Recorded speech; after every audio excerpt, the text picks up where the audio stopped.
ये एक डरावनी कहानी है जिसका शीर्षक है आधी रात की आहट। कहानी कब्रिस्तान की वो आखिरी कब्र। अक्सर लोग कहते हैं कि रात के वक्त कब्रिस्तान के पास से नहीं गुजरना चाहिए, लेकिन समीर इन बातों को अंधविश्वास मानता था। समीर एक निडर पत्रकार था जिसे पुरानी जगहों की तस्वीरें लेने का शौक था। एक अमावस्या की रात वो शहर के सबसे पुराने कब्रिस्तान के पास से गुजर रहा था। उसने सोचा, क्यों ना आज कुछ थ्रिलर तस्वीरें ली जाएं। वो अपनी बाइक खड़ी कर अंदर चला गया। चारों तरफ सन्नाटा था, सिर्फ सूखे पत्तों के फटने की आवाजें आ रही थीं। वो अजीब घटना। समीर ने अपने कैमरे से कुछ फोटो खींची। जैसे ही उसने फ्लैश जलाया, उसे दूर एक झाड़ी के पीछे कोई परछाई दिखी। उसे लगा शायद कोई कुत्ता होगा, पर जब उसने कैमरे के लेंस को जूम किया तो उसकी रूह कांप गई। वहां एक सफेद लिबास में एक बूढ़ा आदमी बैठा था जो अपने हाथों से जमीन खोद रहा था। समीर ने हिम्मत जुटाई और पूछा, बाबा, इतनी रात को यहां क्या कर रहे हो? बूढ़ा नहीं रुका। वो बस खोदता रहा और धीमी आवाज में बुदबुदाया, जगह कम पड़ रही है, उसे सुलाना है। खौफनाक मंजर। समीर को लगा कि शायद कोई पागल है। वो पीछे मुड़ने ही वाला था कि उसे एहसास हुआ कि उसके पैर जमीन में धंस रहे हैं। उसने नीचे देखा तो वो एक ताज़ा खुदी हुई कब्र पर खड़ा था। अचानक उस बूढ़े ने खोदना बंद किया और समीर की तरफ मुड़ा। उसकी आंखें पूरी तरह सफ़ेद थीं और चेहरे पर खाल नहीं थी। वो रेंगते हुए समीर के करीब आया और बोला, तुम्हारी जगह तैयार है बेटा। समीर डर के मारे चिल्लाया और अपनी बाइक की तरफ भागा। वो जैसे तैसे घर पहुंचा और कंबल ओढ़कर सो गया। उसे लगा कि वो बस एक बुरा सपना था। अगली सुबह का सन्नाटा। सुबह जब समीर उठा तो उसने अपना कैमरा चेक किया। पिछली रात की फोटो देखकर उसका चेहरा सफेद पड़ गया। कैमरे में उस बूढ़े की एक भी तस्वीर नहीं थी। हर फोटो में सिर्फ समीर खुद नजर आ रहा था, जो पागलों की तरह अपने हाथों से एक कब्र खोद रहा था। और सबसे डरावनी बात, उसके नाखूनों में अभी भी ताज़ी मिट्टी फंसी हुई थी। समीर के हाथ कांप रहे थे। नाखूनों में फंसी वो ठंडी गीली मिट्टी चीख चीख कर कह रही थी कि रात जो हुआ वो कोई मतिभ्रम या हॉल्यूसिनेशन नहीं था। उसने तुरंत वॉशरूम जाकर हाथ धोए, लेकिन पानी गिरते ही उसे एक अजीब सी बदबू आने लगी, सड़ने की बदबू। तभी उसके फोन पर एक नोटिफिकेशन आया। ये उसके कैमरे का ऑटो क्लाउड बैकअप था। उसने कांपती उंगलियों से आखिरी वीडियो क्लिप खोली। वीडियो का सच। वीडियो में कोई बूढ़ा आदमी नहीं था। समीर खुद को देख रहा था। वो पागलों की तरह जमीन खोद रहा था और हवा में बातें कर रहा था। अचानक वीडियो में समीर रुका, कैमरे की तरफ देखा और एक ऐसी आवाज में बोला जो उसकी अपनी नहीं थी, अधूरा काम पूरा करना होगा। वीडियो के अंत में समीर ने खुद को उसी अधखुदी कब्र में लेटते हुए देखा और फिर कैमरा गिरकर बंद हो गया। वापसी का रास्ता। समीर को समझ आ गया था कि वो कुछ ऐसा साथ ले आया है जो उसे वापस बुला रहा है। जैसे ही शाम ढली, समीर के शरीर में तेज दर्द होने लगा। उसे ऐसा महसूस हो रहा था जैसे उसकी हड्डियां कोई मोड़ रहा हो। बिना सोचे समझे वो अपनी बाइक उठाकर फिर से उसी कब्रिस्तान की तरफ भागा। उसे लग रहा था जैसे कोई अदृश्य धागा उसे खींच रहा है। कब्रिस्तान के गेट पर वही सन्नाटा था। समीर उसी जगह पहुंचा जहां उसने खुदाई की थी। वहां वो बूढ़ा आदमी फिर से बैठा था, लेकिन इस बार उसके हाथ में एक पुराना आईना था। अंतिम सत्य। बूढ़े ने आईना समीर की तरफ किया। समीर ने जैसे ही आईने में देखा, उसकी चीख निकल गई। आईने में उसका चेहरा नहीं था, बल्कि वही चेहरा था जो उसने कल रात बूढ़े का देखा था। बिना खाल वाला, सफेद आंखों वाला चेहरा। बूढ़ा हंसा, सालों पहले मैंने भी यही गलती की थी, फोटो खींचने की। अब मेरी जगह तुम लोगे और मैं आजाद होऊंगा। अगले ही पल वो बूढ़ा धुएं की तरह गायब हो गया। समीर ने भागने की कोशिश की, लेकिन उसके पैर जमीन के अंदर खिंचने लगे। मिट्टी अपने आप उसके ऊपर गिरने लगी, जैसे कोई उसे जिंदा दफना रहा हो। उपसंहार। अगली सुबह कुछ लोग कब्रिस्तान के पास से गुजरे। उन्हें वहां एक लावारिस बाइक और एक कैमरा मिला। कैमरे की आखिरी तस्वीर में एक ताज़ी कब्र दिख रही थी, जिस पर पत्थर से खुरचकर लिखा था, समीर यहां शांति से सो रहा है। शहर के अखबार में खबर छपी, युवा पत्रकार लापता। लेकिन सच्चाई सिर्फ उस कब्रिस्तान की खामोश दीवारों को पता थी। समीर को लगा कि सब खत्म हो गया है, मिट्टी उसके गले तक आ चुकी थी। लेकिन जैसे ही आखिरी मुट्ठी मिट्टी उसके चेहरे पर गिरने वाली थी, सब कुछ ठहर गया, वक्त रुक गया। उसे अपने कानों के पास एक ठंडी सरसराहट महसूस हुई। क्या तुम वाकई जीना चाहते हो समीर? समीर ने आंखें खोली। वो अभी भी उसी कब्र में था, लेकिन अब वहां कोई मिट्टी नहीं थी। उसके सामने वही बूढ़ा खड़ा था, पर इस बार वो पारदर्शी दिख रहा था। शर्त और खौफ। बूढ़े ने बताया कि इस कब्रिस्तान पर एक रक्षक का साया है। जो कोई भी बिना अनुमति यहाँ की मिट्टी या तस्वीरें ले जाता है, उसे अपनी जगह किसी और को देनी पड़ती है। बूढ़े की आवाज़ गूंजी, मैं यहाँ 50 सालों से कैद था। तुमने मेरी तस्वीर ली, इसलिए मेरी रूह तुम्हारी तस्वीर में कैद हो गई और मैं आज़ाद हो गया। लेकिन अब तुम्हें अपनी आज़ादी के लिए किसी और को इस जाल में फंसाना होगा। समीर के पास कोई रास्ता नहीं था। उसे एक काला धागा दिया गया और कहा गया कि जो भी इस धागे को छुएगा, वो समीर की जगह ले लेगा। वो डरावनी सुबह। समीर वापस अपने घर तो पहुंच गया, लेकिन वो अब इंसान नहीं रहा था। उसकी परछाई गायब हो चुकी थी और शीशे में उसे अपना चेहरा दिखाई नहीं देता था। वो तड़प रहा था क्योंकि उसकी रूह धीरे धीरे मिट्टी में बदल रही थी। तभी उसके घर की घंटी बजी। उसका सबसे अच्छा दोस्त आर्यन उसे ढूंढते हुए आया था। समीर भाई, तू ठीक तो है? कल से तेरा फोन बंद है, आर्यन ने फिक्र से कहा। समीर का हाथ उस काले धागे की तरफ गया। अगर वो ये धागा आर्यन को दे देता तो वो खुद आजाद हो जाता। समीर ने कांपते हाथों से धागा उठाया और आर्यन की तरफ बढ़ाया। अंतिम अंत, द ट्विस्ट। जैसे ही समीर ने धागा आर्यन को दिया, आर्यन के चेहरे पर एक शैतानी मुस्कान आई। आर्यन ने धागा पकड़ा और जोर से हंसा। देर कर दी समीर, मैं तो तुम्हें बचाने आया था, पर तुमने खुद को बचाने के लिए मुझे दांव पर लगा दिया। अचानक आर्यन का शरीर धुएं में बदल गया। वो कोई इंसान नहीं, बल्कि उसी कब्रिस्तान का असली रक्षक था जो समीर की परीक्षा ले रहा था। समीर के कमरे की दीवारें कब्रिस्तान की मिट्टी में बदलने लगीं। समीर चिल्लाया, पर उसकी आवाज़ दब गई। अगले ही पल कमरा खाली था। समीर अब उस कैमरे की एक पुरानी फोटो में कैद था और वो कैमरा उसी कब्रिस्तान की एक पुरानी कब्र पर लावारिस पड़ा था। समीर अब एक इंसान नहीं, बल्कि कैमरे के अंदर की एक डिजिटल रूह बन चुका था। वो कैमरे की छोटी सी स्क्रीन के पीछे से दुनिया को देख सकता था, पर कुछ बोल नहीं सकता था। वो देख रहा था कि उसका कैमरा अभी भी उसी ठंडी कब्र के ऊपर पड़ा है। तभी सन्नाटे को चीरती हुई कदमों की आवाज आई। नया शिकार। एक युवा लड़का जो शायद कॉलेज का स्टूडेंट था, अपने दोस्तों के साथ शर्त हारकर कब्रिस्तान के अंदर आया था। उसकी नज़र समीर के महंगे कैमरे पर पड़ी। अरे देखो, इतना महंगा कैमरा यहाँ गिरा है, लड़के ने खुशी से चिल्लाकर कहा। समीर अंदर से चीख रहा था, मत उठाओ इसे, भाग जाओ यहाँ से। लेकिन उसकी आवाज़ सिर्फ एक हल्की सी बीप बनकर रह गई। जैसे ही लड़के ने कैमरे को हाथ लगाया, समीर को एक जोरदार झटका महसूस हुआ। उसे लगा जैसे उसकी रूह को कोई बाहर खींच रहा है। अंतिम चालाकी। कैमरा ऑन हुआ, लड़के ने गैलरी खोली और समीर की आखिरी फोटो देखी। जैसे ही उसने समीर की आंखों में देखा, कैमरे का लेंस लाल हो गया। अचानक समीर को एहसास हुआ कि रक्षक ने उसे एक मौका दिया है। अगर वो अपनी जगह उस लड़के को खींच ले तो वो वापस आ सकता है। लेकिन समीर ने देखा कि वो लड़का डरा हुआ था। उसने वो धागा याद किया जो उसने आर्यन यानी रक्षक को दिया था। समीर ने खुद से कहा, नहीं, मैं और गुनाह नहीं करूंगा। उसने अपनी पूरी मानसिक ताकत जुटाई और कैमरे के अंदर के सर्किट को शॉर्ट कर दिया। कैमरा अचानक से धमाके के साथ फट गया। खामोश अंत। कैमरा जलकर राख हो गया। लड़का डर के मारे वहां से भाग निकला। कैमरा नष्ट होते ही समीर की रूह उस कैद से तो आज़ाद हो गई, लेकिन वो वापस अपने शरीर में नहीं जा सका। वो हमेशा के लिए उस कब्रिस्तान की हवा का एक हिस्सा बन गया। आज भी अगर कोई रात के सन्नाटे में उस पुराने कब्रिस्तान के पास जाता है तो उसे कैमरे के क्लिक करने की आवाज़ सुनाई देती है।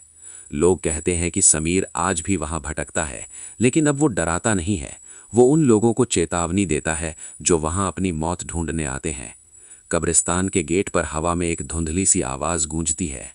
तस्वीरें यादें बनाती हैं, लेकिन यहाँ की यादें सिर्फ मौत लाती हैं। कहानी वहीं खत्म नहीं हुई जहां समीर की रूह आजाद हुई थी। कैमरा तो फट गया था, लेकिन समीर ने अपनी मौत से पहले जो तस्वीरें और वीडियो क्लाउड स्टोरेज पर अपलोड किए थे, वे अभी भी इंटरनेट की गहराइयों में मौजूद थे। शहर से दूर एक पैरानॉर्मल इन्वेस्टिगेटर, पिशाच विज्ञानी जिसका नाम ईशान था, समीर के केस को स्टडी कर रहा था। उसे डार्क वेब पर एक फाइल मिली जिसका नाम था कब्रिस्तान लास्ट फाइल .exe। स्क्रीन के पार। ईशान ने जैसे ही वो फाइल खोली, उसके कंप्यूटर की स्क्रीन नीली पड़ गई। समीर का वही आखिरी वीडियो प्ले होने लगा। ईशान ने देखा कि वीडियो में समीर अब कब्र नहीं खोद रहा था, बल्कि वो स्क्रीन की तरफ देख रहा था और उसके होंठ धीरे धीरे हिल रहे थे। ईशान ने हेडफोन लगाए और आवाज तेज की। उसे एक धीमी फुसफुसाहट सुनाई दी। तुमने फाइल खोल दी, अब दरवाजा खुल गया है। ईशान के कमरे का तापमान अचानक गिर गया। उसके पीछे रखी खिड़की का शीशा चटक गया। उसे एहसास हुआ कि समीर ने कैमरा नष्ट करके खुद को तो आजाद कर लिया, लेकिन वो शक्ति जो उस कब्रिस्तान में थी, अब डिजिटल माध्यम से बाहर निकल चुकी थी। हकीकत और साया। ईशान ने घबराकर लैपटॉप बंद करना चाहा, पर बटन काम नहीं कर रहे थे। स्क्रीन पर अब समीर का चेहरा नहीं था, बल्कि वही बिना खाल वाला बूढ़ा रक्षक था। वो बूढ़ा स्क्रीन के अंदर से हाथ बाहर निकाल रहा था। बूढ़े की आवाज, कैमरा टूटा तो क्या हुआ, अब तुम्हारे पास तो हजारों आंखें हैं। इंटरनेट यूजर्स, जो भी इस फाइल को देखेगा वो मेरा होगा। चेतावनी। कहानी यहां एक डरावने मोड़ पर रुकती है। समीर की रूह अब भी कब्रिस्तान में पहरा दे रही है, लेकिन वो साया अब आपके और हमारे बीच है। सावधान रहें। अगर कभी आपके फोन या लैपटॉप पर कोई ऐसी फाइल आए जिसका नाम अनजान हो, या कोई धुंधली सी कब्रिस्तान की फोटो दिखे, तो उसे कभी न खोलें, क्योंकि वो रक्षक अब सिर्फ मिट्टी में नहीं, आपके फोन की स्क्रीन के पीछे भी छिपा हो सकता है। ईशान के कमरे में सन्नाटा था, लेकिन उसका लैपटॉप अब भी जल रहा था। वो फाइल सिर्फ एक वीडियो नहीं थी, बल्कि एक डिजिटल वायरस की तरह इंटरनेट पर फैलने लगी थी। समीर के सोशल मीडिया अकाउंट्स, जो महीनों से बंद पड़े थे, अचानक से खुद ब खुद एक्टिव हो गए। आधी रात के ठीक 12 बजे समीर की फ्रेंड लिस्ट में मौजूद हर शख्स को एक मैसेज गया। मैसेज में सिर्फ एक धुंधली तस्वीर थी, वही पुरानी कब्र और उसके पास खड़ा एक साया। शहर का खौफ। अगली सुबह पूरे शहर में अजीब खबरें आने लगीं। जिन लोगों ने वो मैसेज खोला था, वे सब एक जैसे व्यवहार करने लगे। वे अपने घरों के फर्श खोद रहे थे, जैसे कि वहां कोई दफन हो। पुलिस और डॉक्टर हैरान थे। इसे एक सामूहिक पागलपन का नाम दिया गया, लेकिन सच बहुत ज्यादा भयानक था। उस कब्रिस्तान की रूह अब कब्रों तक सीमित नहीं थी, वो हर उस घर में घुस चुकी थी जहां स्क्रीन ऑन थी। ईशान की आखिरी कोशिश। ईशान समझ गया था कि इसे रोकने का सिर्फ एक ही तरीका है, उसे उस कब्रिस्तान के मूल स्रोत को खत्म करना होगा। वो अपनी कार उठाकर सीधे उसी पुराने कब्रिस्तान पहुंचा। वहां पहुंचते ही उसे समीर की रूह दिखी, जो धुएं की तरह हवा में तैर रही थी। समीर की रूह चिल्लाई, ईशान, यहां से भागो, उसने मुझे सिर्फ तुम्हें यहां बुलाने के लिए इस्तेमाल किया है। तभी जमीन फटी और वही बूढ़ा बाहर निकला। उसकी कद काठी अब पहले से कहीं ज्यादा विशाल और डरावनी थी। वो बोला, अब मुझे इंसानों के पीछे भागने की जरूरत नहीं, अब इंसान खुद मुझे ढूंढते हुए यहां आएंगे। बलिदान। ईशान ने अपने बैग से एक बोतल पेट्रोल निकाला। वो समझ गया था कि इस अभिशाप का केंद्र वो पुरानी सूखी लकड़ी का गेट और वो पुरानी कब्र है जहां से ये सब शुरू हुआ था। उसने आग जलाई। देखते ही देखते पूरा कब्रिस्तान धूं-धूं कर जलने लगा। आग की लपटों में रक्षक की चीखें गूंजने लगीं। समीर की रूह को भी आग की लपटों ने घेर लिया, लेकिन उसके चेहरे पर एक सुकून था। वो आजाद हो रहा था। क्या सब खत्म हो गया? आग शांत हुई। कब्रिस्तान अब सिर्फ राख का एक ढेर था। ईशान थका हारा अपने घर लौटा। उसने अपना फोन उठाया, ये देखने के लिए कि क्या सब ठीक है। जैसे ही फोन की स्क्रीन जली, उसे एक नया नोटिफिकेशन दिखा। 1 new image received from unknown sender. Ishaan के हाथ कांपने लगे। उसने कांपते हुए फोटो खोली। फोटो में वो खुद दिख रहा था, जो अभी अभी कब्रिस्तान में आग लगा रहा था। फोटो के नीचे एक कैप्शन लिखा था, नया रक्षक मुबारक हो ईशान।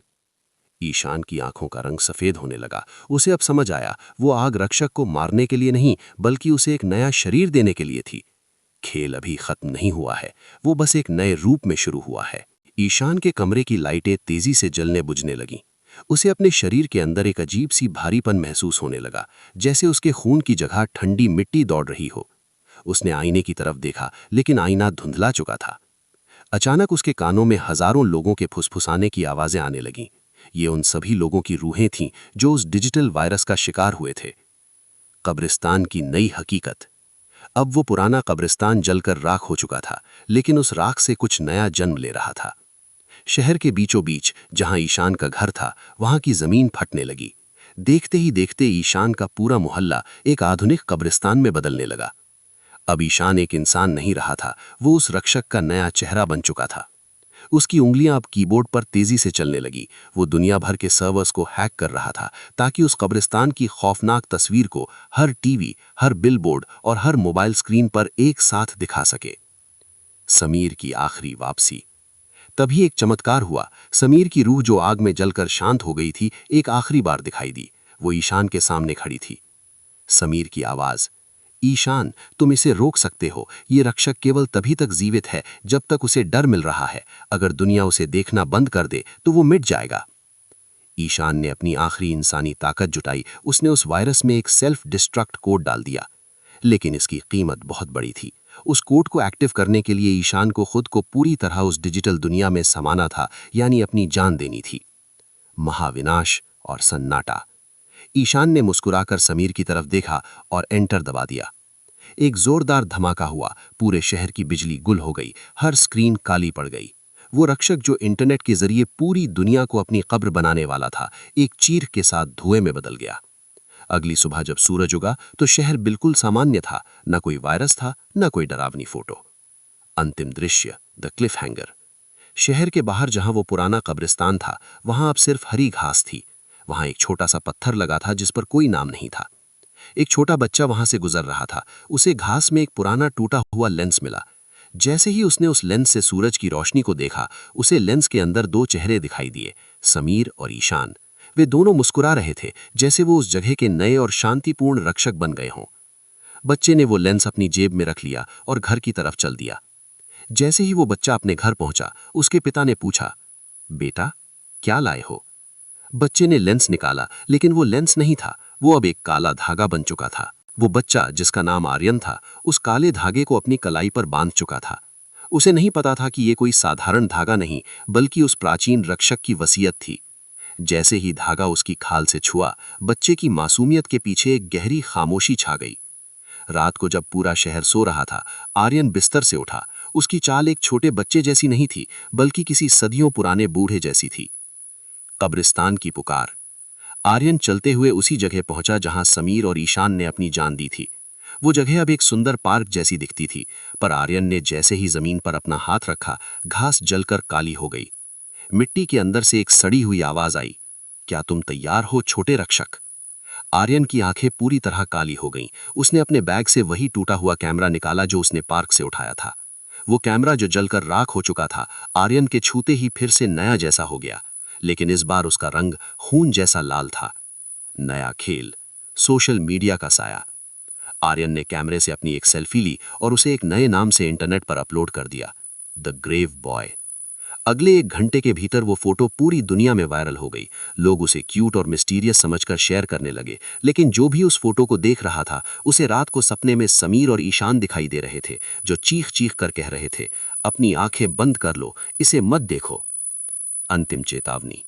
समीर और ईशान की रूहें अब उस कैमरे के अंदर कैद नहीं थीं। वो तो उस वायरस को रोकने की कोशिश कर रही थीं, लेकिन आर्यन यानी नया रक्षक उनसे कहीं ज्यादा शक्तिशाली था। उसने तकनीक और मासूमियत का ऐसा जाल बुना था जिसे काटना नामुमकिन था। शहर के कब्रिस्तान अब खाली नहीं थे। आधी रात को लोग नींद में चलते हुए, स्लीप वॉकिंग करते हुए अपने अपने नजदीकी कब्रिस्तानों की तरफ बढ़ने लगे। वे सब आर्यन के इशारे पर अपनी अपनी कब्रें खोद रहे थे। कहानी का अंत या शुरुआत? कहानी वहां खत्म होती है जहां